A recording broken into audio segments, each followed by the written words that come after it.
Toujours à l'avant-garde des sans-culottes, combat féministe, corps libéré, libération sans enthousiasme pour la mascotte des Jeux Olympiques et Paralympiques de Paris 2024, une joyeuse frige, rouge tomate, en forme de bonnet phrygien. Identification d'une flamme. On ne la fait pas à Quentin Girard, Sextus Empiricus Vocus, qui touche au but du premier coup. Il a lu Freud, connaît les rhizomes, s'est fendu d'un édito encomiastique et désirant, le 14 novembre. En français dans le sexe, la défaite de la pensée, Jeux 2024, vive les friges, les mascottes clitoris qui en mettent plein la bulle.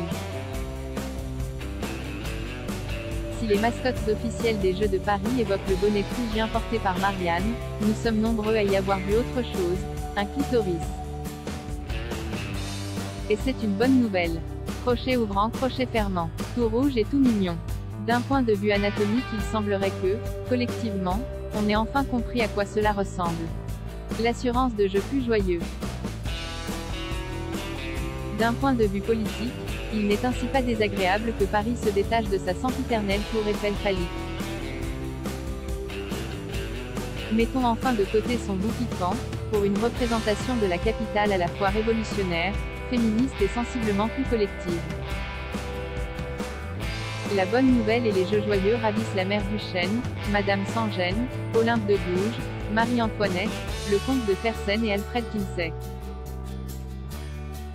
Les statistiques de Brassens, vieux célibataire non déconstruit, sensible au charme des dames du temps jadis, des belles passantes entrevues, de Jeanne et Fernande, invite à la modestie, la femme qui possède tout en elle, pour donner le goût des fêtes charnelles, la femme qui suscite en nous tant de passion brutale, la femme est avant tout sentimentale, main dans la main les longues promenades, les fleurs, les billets doux, les sérénades, les crimes, les folies que pour ses beaux yeux l'on commet, la transporte, mais 95 fois sur 100, la femme s'emmerde en baisant, qu'elle le taise ou le confesse. C'est pas tous les jours qu'on lui déride les fesses. Les misandres macastratrices, Érigny, spécieuses ridicules, poussent le bouchon plus loin. Alice Coffin court deux lèvres à la fois, célèbre le génie lesbien descendu et aimerait que Frige nous délivre du port de l'angoisse, du mal. Attention, mes filles, ma bataille à ne pas mélanger les organes sans corps, les corps sans organes, chers à Deleuze et Artaud, et les cons sans orgasme.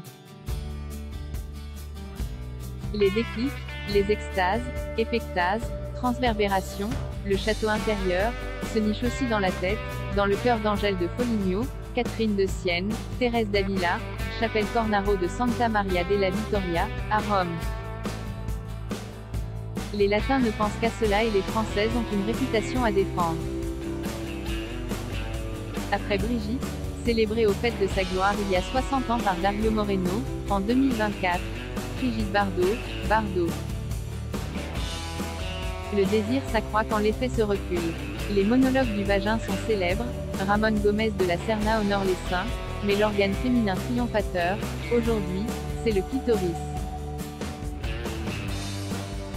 Pas un jour sans une nouvelle grande enquête approfondie de Marie-Claire, la revanche du clitoris, son histoire politique, une cartographie de l'intime dans Maxi, mode et travaux, moult analyse spectrographique en 5 dimensions des milliers de capteurs sensoriels du petit magicien, très innervé et vascularisé, ses ramifications s'étendent du lobe de l'oreille au doigt de pied, pour le plus grand plaisir de Frige, ses copines, les vaincus de son cœur, les dieux du stade haut, A, G.